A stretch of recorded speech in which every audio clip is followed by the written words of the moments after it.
Ito naman ay para sa mga nagreklamo na bakit to mabagal na tumakbo ang kanilang motor.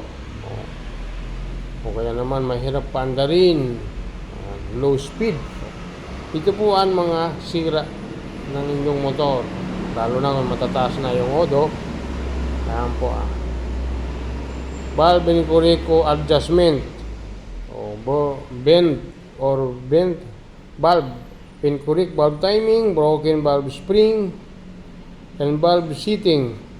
Hindi na kailangan na ayusin ang degree ng kanyang valve stock open or leak valve spring cylinder head, leak or damaged cylinder head gasket, o so yung kanya, at saka cylinder head, loose spark plug, warm cylinder head o warm piston o piston ring. Yan po ang mga possible sa.